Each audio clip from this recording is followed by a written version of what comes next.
uno de sus moderadores, Carlos Ulises Pavón Ortiz. Me acompañan en la mañana de hoy el comoderador Gabriel Andrés Rodríguez Fernández. Buenos días, Gabriel. Muy buenos días, compañeros, a Chucho en los controles y a todas las personas que nos están escuchando. Creo que es Joe el que está en los controles. Joe es el que está, eso es muy correcto. Y el comoderador Juan Carlos Martínez Cruzado. Buenos días, Juan Carlos. Buenos días, Carlos. Buenos días a todos los radioescuchas. El objetivo de este programa es educar al pueblo sobre la valía y los beneficios de la soberanía para Puerto Rico. Tenemos varios anuncios en la mañana de hoy. El primero sobre nuestra dirección electrónica, voces.soberania@gmail.com. A esta dirección nos puede enviarnos su comentario, su pregunta, sus sugerencias, sus críticas, sus felicitaciones. Y nosotros las comentaremos en programas subsiguientes. El segundo anuncio tiene que ver, es un poco penoso y sin embargo, por un lado, es también una celebración de vida. El compañero Luis Torogoico nos va a comentar sobre el fallecimiento de un activista muy leal a la causa de Puerto Rico, de aquí, del área de Cabo Rojo, de nombre José del Carmen García Maya. El licenciado creo que ya está al teléfono. Buenos días, licenciado. Buenos días, Carlos. Buenos días a ti. Buenos días a todos y todas los que nos escuchan en la mañana de hoy. Tú nos vas a hablar un poquito sobre esta persona quien dedicó una vida a la lucha y el trabajo por Puerto Rico, un caballero y un caborrojeño de nombre José del Carmen García Maya. Dinos, por favor. Eso es así, pues lamentablemente me toca a mí rendir homenaje póstumo a un compañero, amigo, luchador por la soberanía de nuestra patria y de todos los pueblos de América, que falleciera la semana pasada y le dieran sagrada sepultura en la ciudad de Cabo Rojo, a nuestro querido hermano José del Carmen García Maya, mejor conocido por Cheo. Cheo fue desde casi su infancia un trabajador de la construcción. Según construyó edificios, construyó una familia, primero de 2 hijos y luego de otros 5 hijos, con su compañera de vida, diría yo, Ronnie, no recuerdo su apellido. 5 ciudadanos sumamente útiles a la sociedad puertorriqueña. Tengo entendido que una es doctora en medicina, otra es policía, otros se desempeñan sirviéndole a nuestro pueblo desde diferentes áreas del quehacer humano. Cheo no tuvo mucha instrucción, pero sí tuvo una profunda educación que lo llevó a mantener en su idiosincrasia como primer propósito el bienestar de su patria. Cheo empezó en el movimiento pro independencia, ingresó al Partido Socialista, fue militante de los Comandos Armados de Liberación, y hoy lo puedo decir porque ya fenecido. Cheo, tengo entendido que terminó siendo del Ejército Popular Boricua, y Cheo tuvo destacada representación puertorriqueña en diferentes países de América Latina. ¿Qué puedo decir de Cheo que no pueda decir de un héroe? Pues Cheo fue un héroe de esta patria puertorriqueña. Humilde desde su cuna, humilde hasta su deceso, pero un gran patriota y un héroe nacional. No podemos dejar pasar desapercibidos los grandes héroes por su humildad. Hoy, este programa se honra en rememorar la vida de ese noble patriota puertorriqueño que llevó el nombre de José del Carmen García Maya. A su familia, a sus hermanos, algunos de los cuales conozco, como a Joaquín, a Gabriel, a su hermana, cuyo nombre realmente en este momento no recuerdo, y a los otros hermanos Cheo, mi más sentido pésame. A sus hijos, a quienes no tuve el honor de conocer, un abrazo fraternal y nuestro más sentido pésame.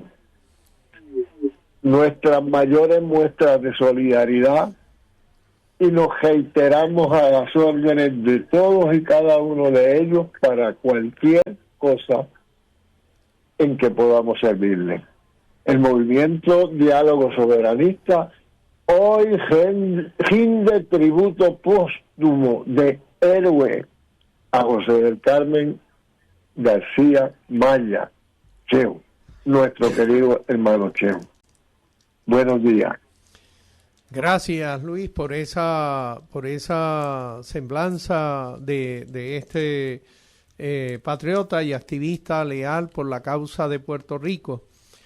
Me recordaba la mención de este señor y su trabajo, y dentro de todas sus humildades y sus trabajos de vida, también aquí en Mayagüez la existencia de un zapatero, a quien el movimiento independentista nacional ostosiano a lo largo de muchos años ha rendido honor por causa de su liderato y de su trabajo por su pueblo, del día a día. No era tan solo era la educación, era su trabajo de zapatero, que era lo que hacía, pero también mi querido hermano y amigo Miguel Sánchez. Así que quien tuve el honor de conocer y con quien tuve el honor de compartir. Quien en muchas formas sirvió a este pueblo hasta el último hálito de vida que Dios le concedió. Y es eso, el trabajo de muchos puertorriqueños, lo que hace que esta lucha nuestra por la soberanía, llena de muchas personas quienes ponen su día a día en favor de este trabajo y de esta lucha a beneficio del pueblo puertorriqueño, no a beneficio de su propio bolsillo, es lo que hace meritoria, lo que hace brillante el trabajo que nosotros podamos contribuir humildemente desde estas ondas radiales. Luis, te agradezco sobremanera tu mención y tu participación. Yo soy el que les agradezco a ustedes la oportunidad de dirigirme al pueblo del área oeste. Sí, gracias. Descanse en paz nuestro querido hermano. Así sea.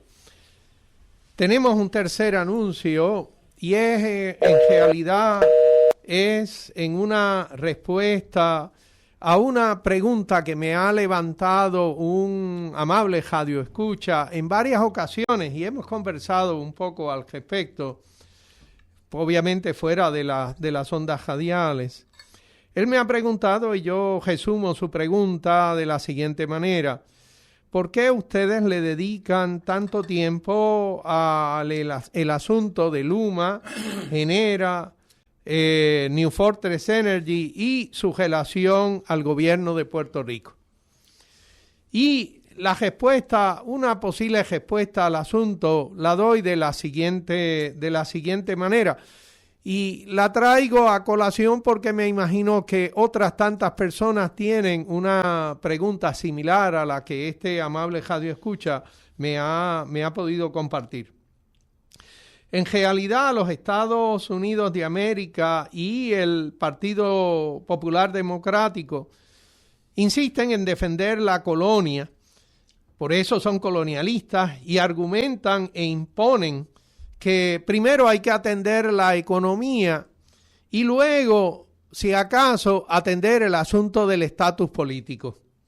Por otro lado, el Partido Nuevo Progresista, quien en las más de las veces por las pasadas décadas ha estado muy ligado al problema de la corrupción, a la extorsión del gobierno de Puerto Rico y en ocasiones al antipuertorriqueñismo, ese partido reclama que hay que exacerbar la dependencia y van a trabajar, dicen, por el asunto de la estadidad. Y sin embargo, la realidad para los puertorriqueños es que el gobierno estadounidense impone lo que sería la política de desarrollo económico e impone lo que serían las reglas para el desarrollo económico. Luego entonces, en la medida que aquellos que tienen interés en mantener la colonia son los que definen las reglas de desarrollo económico y te dicen vamos a postergar la solución política, que es un problema muy serio para Puerto Rico, y cuando aparenta haber algún tipo de bonanza económica, pues entonces, ahora no hay que atender nada político porque en realidad ustedes están en las papas, aunque nunca estemos en las papas.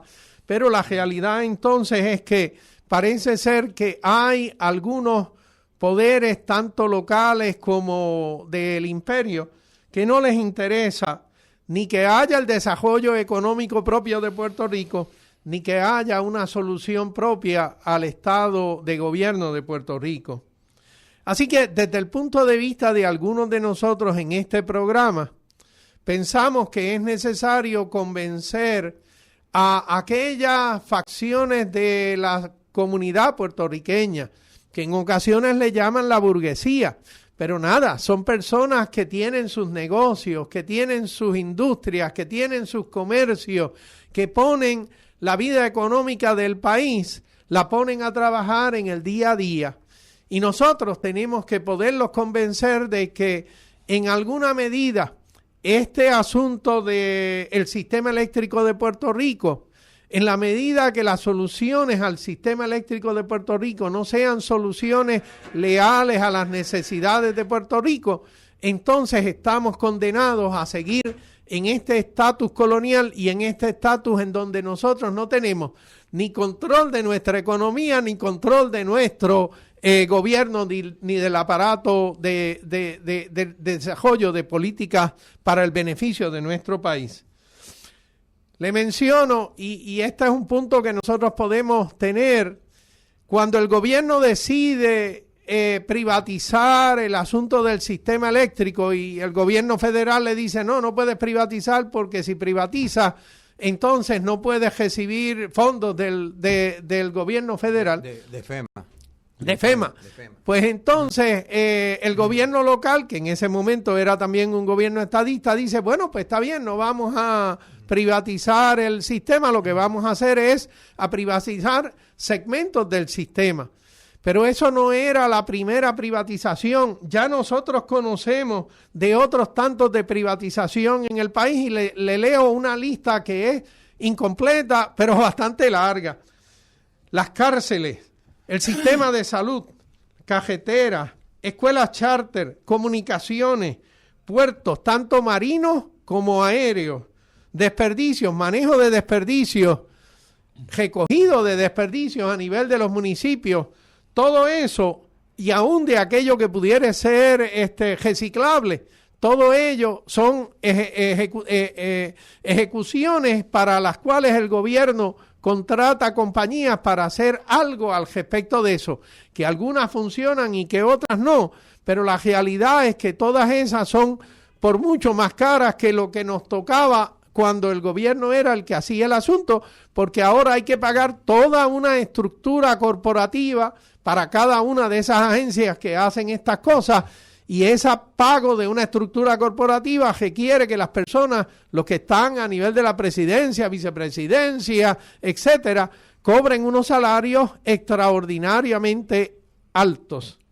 Así que no es para nuestro beneficio nacional el que haya toda esta privatización que al final y a la postre, cuando llega la hora de pasarle vista, cuando llega la hora de revisar si están haciendo lo que tendrían que hacer con un mínimo de costo para el pueblo de Puerto Rico, eso no ocurre.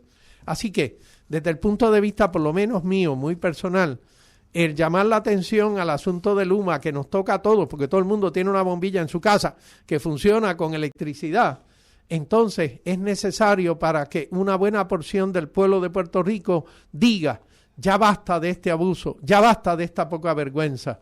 Así que por ello es que sí, hemos dedicado una cantidad enorme de energía a esta discusión. Y es que el problema que tenemos con la privatización del sector eléctrico y la privatización en general del gobierno, que gasta creo que el 60% de su presupuesto ya en contratos con privados, ese problema, igual que tantas otras cosas, el problema es la colonia, porque son estructuras de gobierno en una administración colonial que, como usando las palabras que prefiere Carlos, no es leal a Puerto Rico, es leal a los intereses de los que mandan en Puerto Rico. ¿Quiénes mandan en Puerto Rico? El Congreso y las empresas, el gran capital norteamericano y estos otros intereses económicos intermediarios que viven de que nos mantengamos como colonia.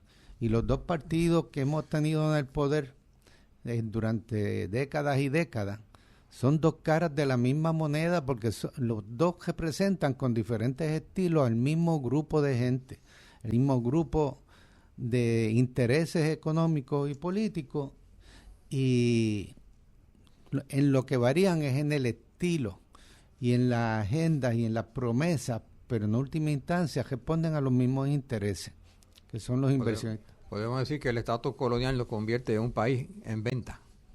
Eso es así, y por eso, ¿cuál es la alternativa? Reclamar la soberanía para poder establecer un sistema político que responda a los intereses de los puertorriqueños y puertorriqueñas, que sea verdaderamente democrático, democracia participativa, y establezca la estructura de gobierno que mejor le convenga a los puertorriqueños, no la que digan allá el Congreso, la Junta de Control Fiscal y los inversionistas políticos.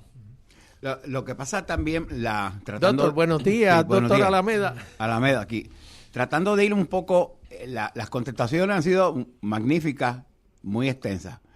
Pero yendo ya directamente al grano, ¿por qué hablamos todos los días de Luma o todas las veces? Porque es pertinente, porque surge todos los días noticias de esta Luma, de Genera, de New Fortress, contratos a New Fortress de 19,000 millones, luego lo cambian, luego dicen que son terroristas, que New Fortress. Todas esas noticias de día a día, todos los días, editorializamos sobre el asunto porque es obvio que está presente Luma todos los días. Nosotros lo que hacemos fundamentalmente es recoger, aparte de eso que ustedes han dicho, que todo esto es correcto, es que el insumo de todos los días nosotros recibimos. Para mí, por ejemplo, me preguntan todos los días sobre qué vamos a hacer con Luma, qué vamos a hacer con Genera, qué vamos a hacer con el sistema eléctrico, si tenemos instituciones que hemos creado, negociado de energía, hemos creado situaciones tenemos aquí una serie de ofertas posibles de placas solares, y en lo que estamos es fundamentalmente invirtiendo en combustible que no tenemos petróleo, no tenemos gas natural, para resolverle a los intereses de los Estados Unidos, que fundamentalmente lo que hemos hecho, eso es parte de esa colonia, pero concretizando lo que es ser esto que de la falta de soberanía, es que están los intereses metidos, tanto de allá como de acá, en fundamentalmente auspiciar esos intereses del gas natural y del petróleo. Cuando nosotros tenemos ahí un switch que se llama un sol, que está 24/7 zumbando para acá energía. Entonces, ¿por qué no es más lógico movernos hacia lo que dicen queremos sol, los sectores como de Julián Herencia y otros más, el hijo de Carmen Jovet, Julián Rúa? La insurrección energética de Casa Pueblo. Exactamente. ¿Por qué no movernos hacia eso? Entonces, tenemos obviamente la cara llena de vergüenza, porque lo que hacemos es todos los días, tener alguien que auspicie, y yo estoy creyendo ya que Luma se va a quedar aquí. Lo que pasa es que no acaban de terminar la frase. Eso es lo que quiero decir. Sí, creo que es un buen ejemplo, ejemplo magnífico del efecto de la colonia sobre Puerto Rico. Nosotros hemos aquí mencionado lo que es una terminología que quien la puso, por bueno, desde mi perspectiva, fue de quien la escuché, Gabriel, fue tuya. La terminología de que la colonia es la forma más tejible de corrupción. El segundo nivel de corrupción era la corrupción estructurada, estos contratos fatulos que son a beneficio de unas compañías y de extorsionar a los puertorriqueños. Y supuestamente legales. Y supuestamente legales, y el tercer nivel era el nivel de la corruptela, del alcalde que recibe dinero para comprarse relojes y cosas por el estilo. Eso es una corruptela, pero allí las cantidades son, no es que esté bien hecho, por supuesto que eso está mal hecho, eso es corrupción, pero es mucho menor que lo que sería la corrupción, como dijo allí Alameda, un contrato de 19,000 millones para proveer gas metano, porque eso es, ahora pondría un monopolio en la compra del combustible que fuere a usar la Autoridad de Energía Eléctrica, y que el gobierno se preste a ese detalle de que voy a montar un monopolio que va a controlar otro. En realidad es otro el que controlaría ese monopolio, y entonces eso es absolutamente desleal al pueblo de Puerto Rico. Que de hecho parece más que esta compañía New Fortress está solicitando un rescate financiero a través de una serie de contratos, obviamente más leoninos que el leonino que es del de Luma. Una contratación brutalmente, y de hecho han tratado de suavizar las condiciones de ese contrato en términos del tiempo, en términos de la cantidad, pero sigue siendo 19,000 millones en un contrato exageradamente alto que salvaría a New Fortress, que por cierto está en quiebra, porque es una compañía en quiebra y las acciones de ella han venido disminuyendo. O sea y nosotros somos los que estamos pagando. Claro. Que el salvar a esa compañía, que nos interesa a nosotros, esa compañía no nos beneficia en nada, lo que hace es robarnos. Claro. Y entonces terminamos, gracias a la colonia, a la situación colonial, sí, no tiene nada que ver con nosotros, excepto que nos explota. Y entonces viene esta situación colonial a ponernos a salvarle a todos los puertorriqueños, a que salvemos a New Fortress, la empresa norteamericana esta corrupta. Y no quiero dejar de mencionar como otro ejemplo de corrupción con la Junta de Control Fiscal, el hecho de que anuncian que están autorizando $735,000 de nosotros, ¿verdad? Porque ellos lo que hacen es administrar los chavos de nosotros para celebrar el 250 aniversario de Estados Unidos en Puerto Rico. El 250 aniversario de la independencia de Estados Unidos. Aquí, que en la colonia, le celebremos la independencia de ellos con todo este 735,000 pesos. Tres cuartos de millón de pesos. No, eso yo estoy en seguro la que universidad es más. sería Es mucho más productivo. Yo estoy seguro que eso es más. Bueno, eso es lo que oficializan. Eso es lo que van a empezar y luego seguirán por ahí. Mira, hay otro anuncio más.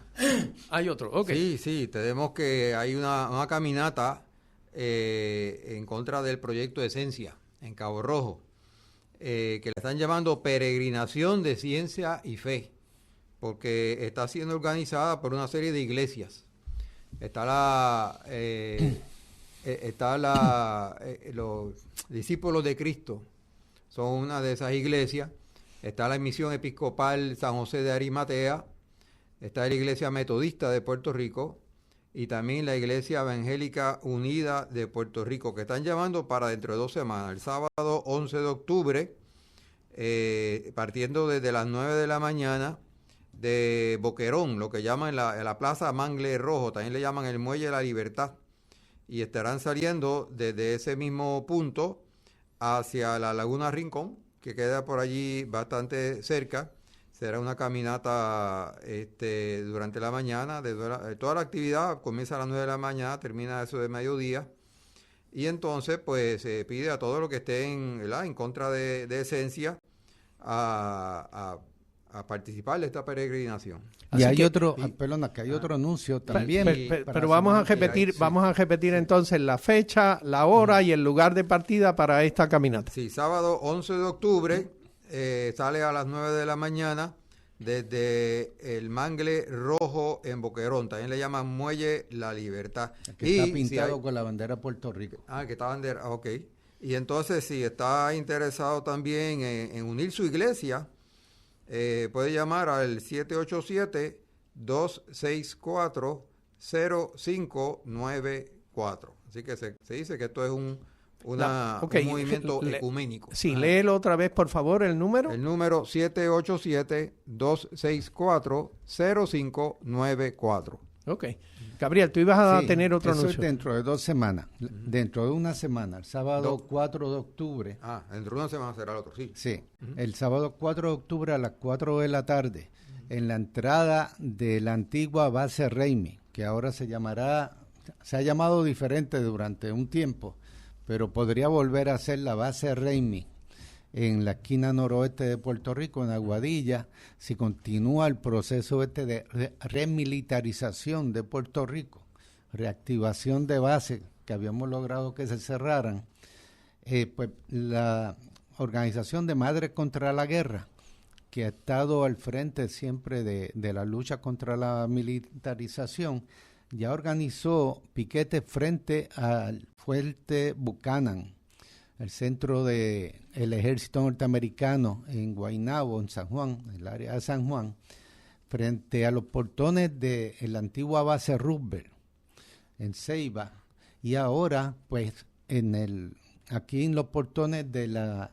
antigua base Raimi, que no queremos de nuevo aviones con bombas nucleares entrando y saliendo de Puerto Rico. Así que ellos hay una marcha que va a ser entonces el sábado 4 de octubre. ¿A qué hora y de saliente desde dónde? La información que tengo al momento es que es en la entrada de la base. Se va a organizar una manifestación y piquete. Según se desarrolle, puede movilizarse hacia otro sitio. Ok. Bueno, quisiéramos entonces acercarnos al tema del día de hoy, que es sobre este plan B. Propone un número de alternativas sobre desarrollo económico para Puerto Rico. Y Juan Carlos ha estado mirando estos detalles con bastante atención. Y entonces pues nos va a hablar un poco en el día de hoy sobre las alternativas de desarrollo económico incluidas en el Plan B para la soberanía e independencia de Puerto Rico. Exacto, el Plan de Desarrollo Económico está enfocado en desarrollo económico, no está hablando de política ni nada de ese tipo. No habla de la estructura política. No habla de la estructura política del país. Lo que habla es de cómo vamos a estar desarrollando económicamente nuestro país bajo la soberanía o incluso bajo la independencia. Bajo la independencia, porque es plan B de independencia. Y quiero también destacar que, hablando de anuncios, y vamos de atrás para adelante, porque comenzamos con uno que era el 11 de octubre, luego otro que es el 7 de octubre, el 4 de octubre, sí. Este otro es el 7 de octubre, que es una conferencia virtual del plan B.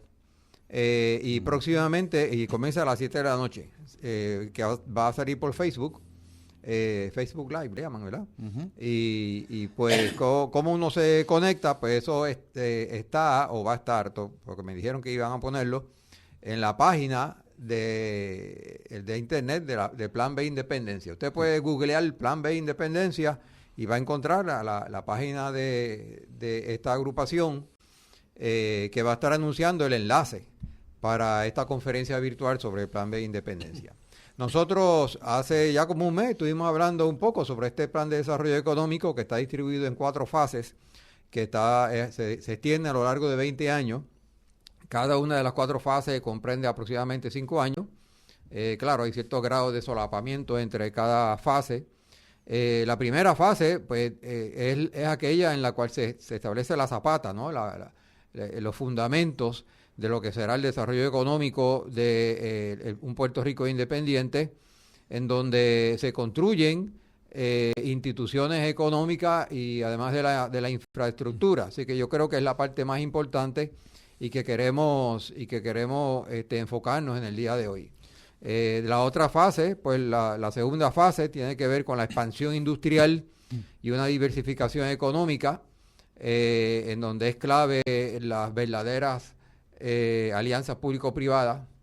Tenemos entonces que en la tercera fase, una vez tenemos entonces a un Puerto Rico económicamente maduro, entonces puede expandirse con tratados de libre comercio, y Puerto Rico de esa manera se convierte en un centro marítimo y financiero importante. Marítimo, pues aprovechando su posición geográfica, y recordamos siempre las palabras ilustres de ese tremendo economista José Israel Alameda Lozada, que nos dice que para la economía lo que importa es la posición local.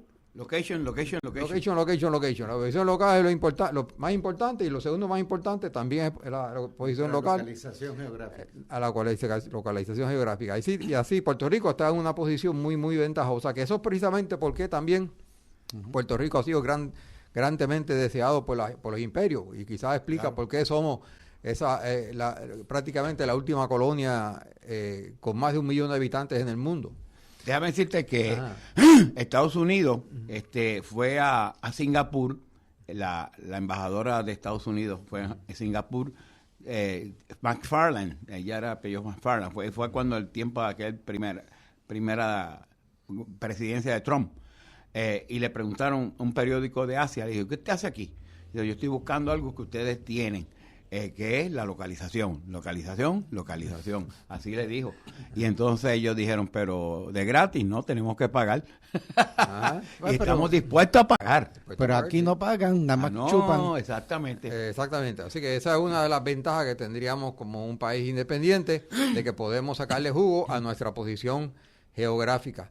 La cuarta fase realmente yo no la veo como parte del desarrollo, porque la cuarta fase se está describiendo como que disfrutamos ya de una soberanía plena y una prosperidad nacional. Es decir, el proceso de desarrollo económico realmente sería como de 15 años, ¿verdad? Quizás 14 o 16. Es una consolidación. Es una consolidación y continuación. Y la razón por la cual se pone a los 20 años es porque el Plan B contempla una inversión económica de los Estados Unidos como quizás pago de indemnización de la explotación de Puerto Rico como su colonia, de $36 millones anuales por espacio de 20 años. ¿Ok? Y creo que debemos empezar hablando un poco sobre cómo se usan esos 36,000 millones, no los 36,000 millones, sino que de esos 36,000 millones al año, solamente 4,000 millones van a estar siendo utilizados para infraestructura de gobernanza financiera, que es un asunto muy importante del cual vamos a estar concentrándonos en el día de hoy. Pero antes de entrar leyendo en eso, me parece que es importante para levantar nuestro ánimo en relación a este asunto, el ejemplo de Malta.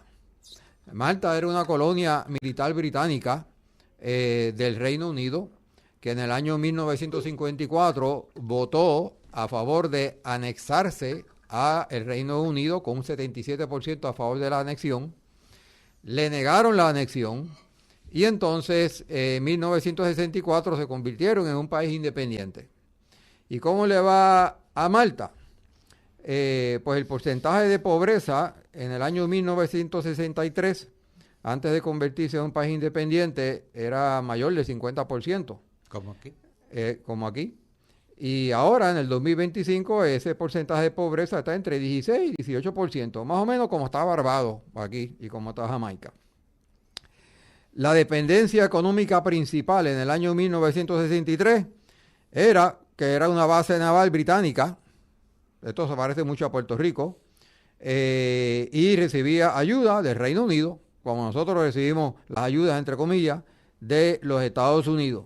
Hoy en día tiene una economía diversificada en unos sectores que están en Puerto Rico: turismo, servicios financieros, industria de electrónica, industria farmacéutica, transporte marítimo. Como Puerto Rico se vislumbra también en el Plan B. Malta es una isla en el, vamos a decir, en el medio del Mediterráneo. Del Mediterráneo. Así que es una isla también con una localización conveniente para tratar de maximizar cómo usamos esa localización apropiadamente. Sigue, perdona. Sí, es un archipiélago de 11 islas, de hecho, que está allí en el mar Mediterráneo, está cerca de Sicilia, a unos 90 kilómetros aproximadamente. Entonces, la base industrial, que cuando era colonia era prácticamente un astillero y lo que hacían era trabajar con barcos, pues ahora está enfocado en la electrónica, en la farmacéutica, en la industria del cine, que está desarrollándose también aquí en Puerto Rico. El desempleo era alto anteriormente, ahora está en 3%. El índice de desigualdad, el Gini, que antes no se medía, así que no podemos decir cómo estaba en el 1963, pero ahora está en 30, que eso es relativamente igualitario o uno de los más bajos de lo que hay en los países de la Unión Europea. Ese índice corre desde 0 a 0.50. 50 sería más desigual, 0, mientras más cerca de 0, menos desigual. Puerto Rico tiene 0.50 y algo. Puerto Rico es uno de los países más desiguales del mundo. Más desiguales. Y Estados Unidos está por ahí arriba también. Estados Unidos está como en 40 y pico. Sí. Y cuando compara algunos estados, como se hace, los estados del sur, Mississippi y otros más, son bastante desiguales. Desigualdad significa que la brecha entre los que están arriba y los pobres, ¿verdad? Es bastante amplia. Y eso hace que el país, pues, lo que fundamentalmente sabemos es que un país no progresa porque lo que sí progresa, los que capturan esa riqueza creada son los de arriba, no los de abajo. Ejemplo, en el caso de Estados Unidos, según ha trascendido, el 1% más rico tiene más riqueza que la que tiene en conjunto más de la mitad de la población, del 54% de la población. 93%. El 1% más rico tiene lo que tiene el 93% de la población estadounidense. Elon Musk tiene lo que tiene el 52% de la población. Más rico. Un hombre tiene más dinero que el 52% de la población de Estados Unidos. O sea que el acumulado de la riqueza del 54 o 52% de la población. Sí, es brutal. Bueno, y quería añadir lo que estaba diciendo José Israel, que los países con mayor igualdad, con mayor nivel de igualdad, tienen un Gini como de 20 y pico por ciento, como de 20 y pico. O sea que el 30 es bueno, como está Malta. En cuanto al índice de desarrollo, pues en el 1963, índice de desarrollo humano, en el 1963 Malta estaba similar a los llamados países en desarrollo, ¿verdad? Países del tercer mundo. Hoy en día es 0.92, eso es bien alto, está a nivel global superior. Ese índice también corre desde 0 hasta 100%. El 100% serían los países más ricos, 0 pues serían los más pobres. Si Malta 92. Tiene 92, está entre los más ricos. Tiene A, es una A, sí, exactamente. Sí. Y entonces... Malta, entonces, en materia de unos 40, 60 años, ha logrado mejorar significativamente de lo que tenían a mediados del siglo pasado a lo que tienen ahora el primer cuarto del siglo siguiente. Oye, ¿y qué población tiene Malta? Porque hay una teoría que siempre tejen por aquí, que el país chiquito, pues Malta no es un país grande. No, medio millón de personas. Medio millón de habitantes. Medio millón de personas. En cuanto a migración, en el año 1963 había una fuerte emigración al Reino Unido, a Australia, a Canadá, como hay aquí en Puerto Rico, donde la gente se va de Puerto Rico porque es muy difícil la vida aquí. Ahora, en el 2025, tienen inmigración neta. Son más los que entran que los que salen, porque las cosas están bien allí. Y en cuanto a electricidad y apagones, cuando estaban bajo la colonia de Reino Unido, tenía una red pequeña basada en petróleo, frecuentes apagones prolongados y una fuerte dependencia del combustible. Se me parece a alguien eso. ¿A quién se parece eso? Sí, tiene una dependencia muy grande de combustible importado. Ahora tiene una red moderna con una planta de gas natural, sí, en Delimara, que es una de las más grandes ciudades, y tiene una interconexión eléctrica con Sicilia, algo similar a lo que parece que va a pasar entre Puerto Rico y República Dominicana, y tiene la energía solar en expansión y los apagones casi inexistentes. Entonces, esto, como estábamos diciendo, es Malta son 11 islas, pero son bien chiquitas también, o sea, no solamente tiene más que medio millón de habitantes. La más grande de ellas, que se llama Malta, cabe 26 veces en la isla grande de Puerto Rico. Y la segunda más grande, que es Gozo, es una cuarta parte de Malta. Y aún así, chiquitos que eran colonias, se independizan y rápidamente prosperan. De hecho, el amigo Benjamín Nieves nos ha dicho que él hizo un análisis de todo el centenar de antiguas colonias que ahora son países independientes y forman parte de las Naciones Unidas, y en todos los casos prosperaron rápidamente después de lograr su soberanía. O sea, el ser colonia es algo que te mantiene pisado. Sí, es una de las cosas importantes, es que cuando vienen en la república o la soberanía, toman decisiones por ellos y para beneficios de los países. Eso no quiere decir que no tengan relaciones con sus ex imperios. Tienen relaciones comerciales.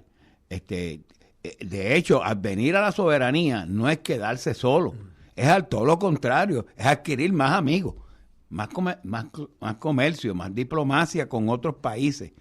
Puerto Rico, lamentablemente, pues está atado a Estados Unidos y esa dependencia, uno cree que si se van, pues nos morimos del hambre. No, va a ser lo contrario. Bueno, en esta primera fase, esos 4.000 millones de dólares al año Plan B. Plan B. Volviendo al plan B, que dijimos que se estarían recibiendo cada uno de los primeros 20 años 36.000 millones de dólares de parte de los Estados Unidos, y de esos 36.000 millones de dólares, 4.000 millones irían para hacer unas instituciones sólidas e independientes, que sean las que gestionen la política fiscal y la tributación y el comercio. Y es importante que sean independientes, ¿verdad? Porque uno de los principales problemas que ha tenido Puerto Rico es que prácticamente todo en Puerto Rico está politizado. Y entonces cambia el gobierno y cada 4 años, entonces los planes cambian y cambiando cada 4 años de dirección no vamos a llegar a ningún sitio. Entonces se está insistiendo en que, como es en los Estados Unidos, o como ha sido hasta ahora, porque Trump está cambiando muchas de esas cosas, como ha sido tradicionalmente en los Estados Unidos, las instituciones deben ser sólidas e independientes, de tal manera que cualquier plan que tengan sea un plan que sea estable y que se trabaje sobre él independientemente de quién sea el presidente. Es que de hecho, según los teóricos económicos internacionales, la fortaleza de las instituciones sociales, políticas y económicas de un país son determinantes para el desarrollo económico y social del país que sea. Y aquí hemos estado pasando bajo la colonia un proceso de destrucción de instituciones. O sea, aquí en Puerto Rico se habían creado unas instituciones fuertes, empezando con la principal, que es la Universidad de Puerto Rico. Sí, y eso fue bajo Muñoz Marín, que estuvo 16 años. Entonces, Sí. entonces en ese tiempo, donde hubo estabilidad política, Y nos creíamos que teníamos algún grado de autonomía o soberanía, sí. así que unos líderes de gobierno le metieron energía a construir esas instituciones, a la infraestructura, un sistema político más estable. Al atender esos elementos, estamos sentando unas bases firmes para el desarrollo futuro. Si hubiera dicho el plan B, no, lo primero lo que vamos a hacer es empezar a meterle chavos a estas cosas en específico que es importante, pero serían transitorias,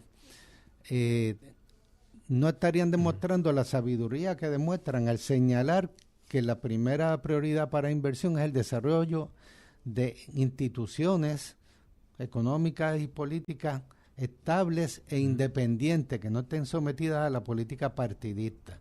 Ellos no entran en la parte política en el sentido de cómo estaría estructurado el gobierno. Plan B no entra en eso. Sí. Nuestra propuesta, que es completamente compatible, la del Movimiento Diálogo Soberanista, en el libro del País que Queremos, en que trabajó Marta Quiñones, que es la que ha dirigido este esfuerzo del Plan B, del Plan Económico del Plan B, señala que se estarían creando unas instituciones de democracia participativa, de asambleas desde a niveles locales hasta el nivel de la Asamblea Nacional, con una multiplicidad de partidos políticos y una estructura de gobierno hecha en función de las necesidades del país. Eso podemos entrar en otro día en esos detalles, pero que en ese contexto de que se van a estar creando instituciones políticas estables y pensadas en términos de las necesidades del pueblo, pues dentro de ese contexto político también se estarían dando estos cambios, estas prioridades económicas que están mencionando. Pues la cuestión entonces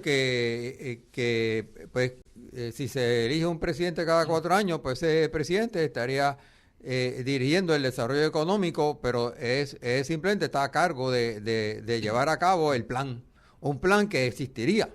Porque ahora mismo Puerto Rico no tiene un plan de desarrollo económico. Usted recordará que cuando se le preguntó varias veces a Pierluisi, por ejemplo, sobre el plan de desarrollo económico a Puerto Rico, yo lo que mencionaba era fondos federales. Pero fondos federales son un plan de dependencia, no es un plan de desarrollo económico propio.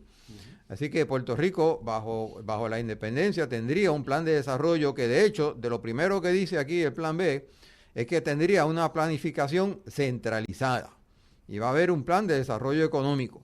Entonces, se establecen 2 bancos importantes. Está el Banco Nacional de Desarrollo Económico, que juega un papel similar a lo que jugaba el Banco Gubernamental de Fomento en el tiempo de Muñoz Marín, y que fue destruido precisamente por la política partidista.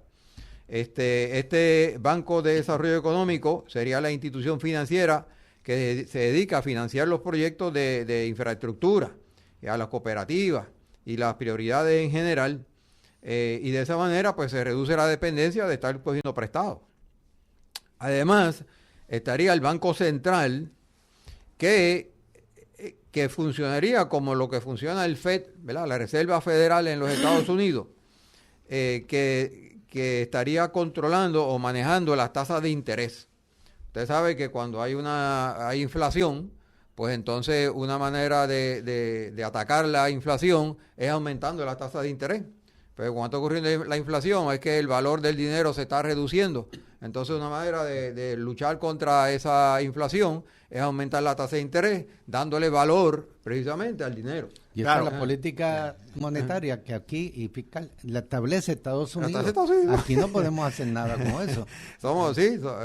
Ellos deciden lo que les interesa, cómo lo prefieren ellos, dependiendo de sus necesidades. Aquí, pues, como que dice, que Dios reparta suerte. Además, los bancos centrales en todas partes del mundo, además de reducir o bajar las tasas de interés, y lo hace a través de un comité que es independiente de los congresos y de presidencia, tiene otras razones de ser, ¿verdad?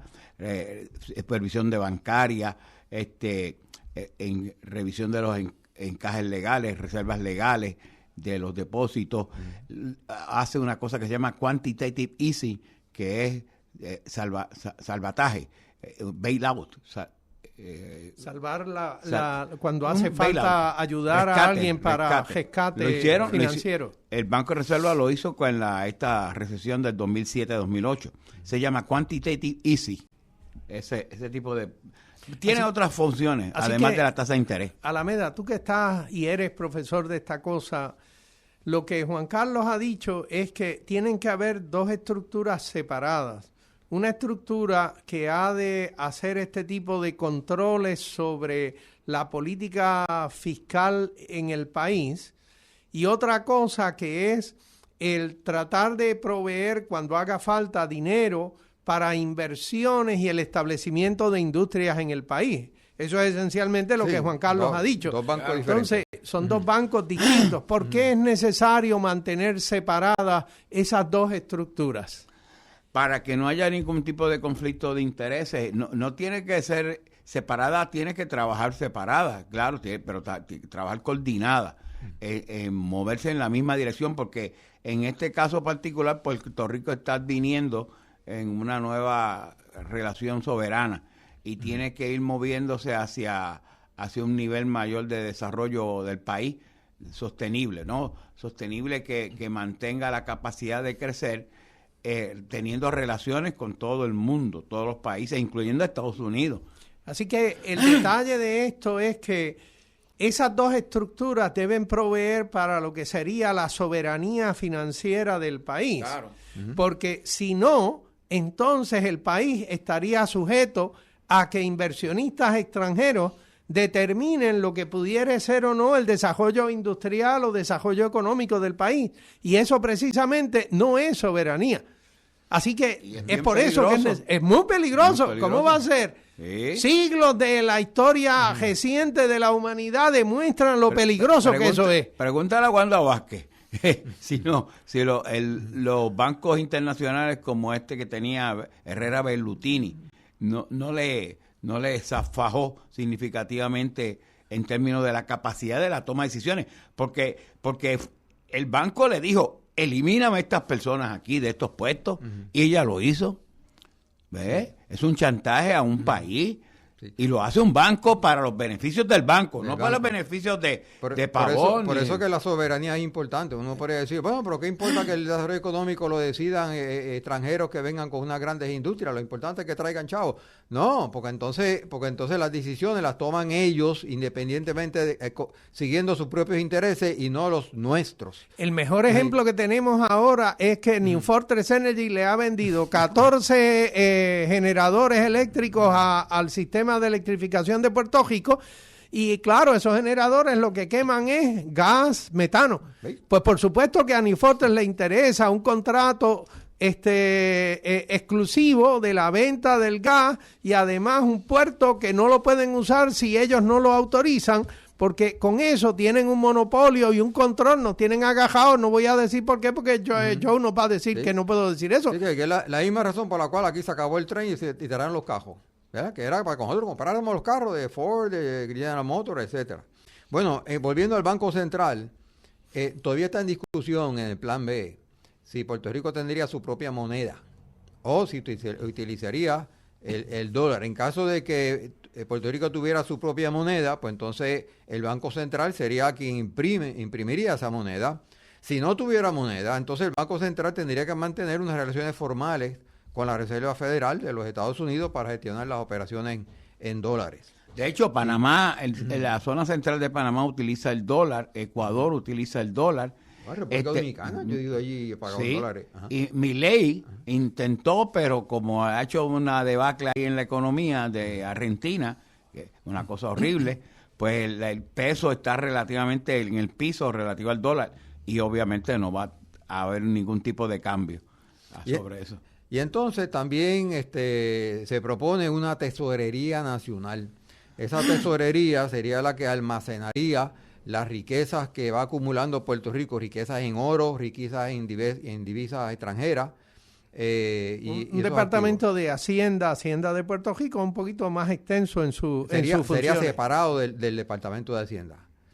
Y también habría algo similar, pero distinto, que llaman el Fondo Soberano de Inversión, que estaría estimulando el ahorro en Puerto Rico como país, porque ahorraría entre el 5 y el 10% de los ingresos nacionales para preservar riqueza nacional, con la idea de proveer una estabilidad financiera y tener capital en épocas de volatilidad económica, ¿verdad?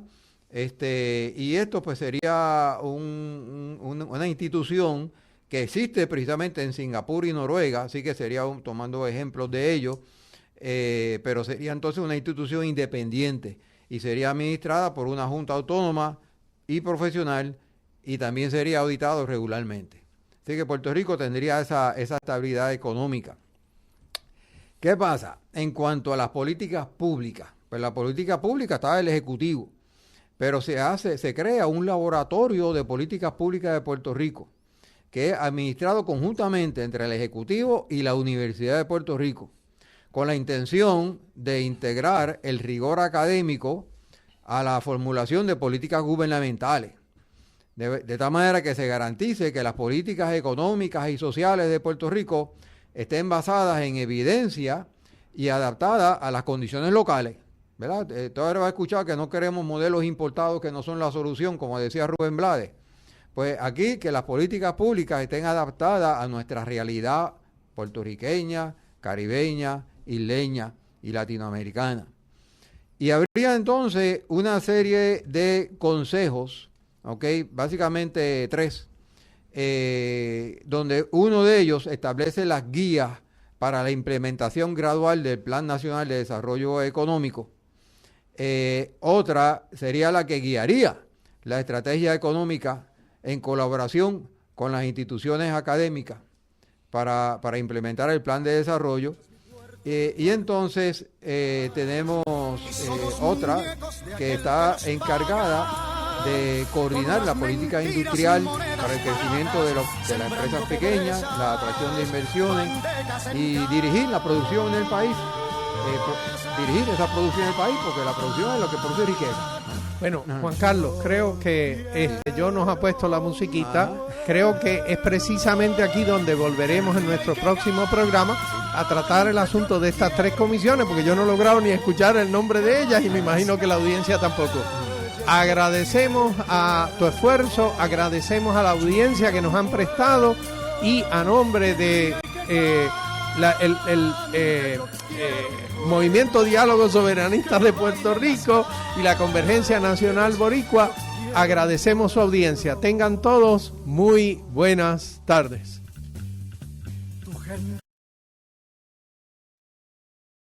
Esta radioemisora y su personal no necesariamente se solidarizan con las expresiones vertidas en el pasado programa.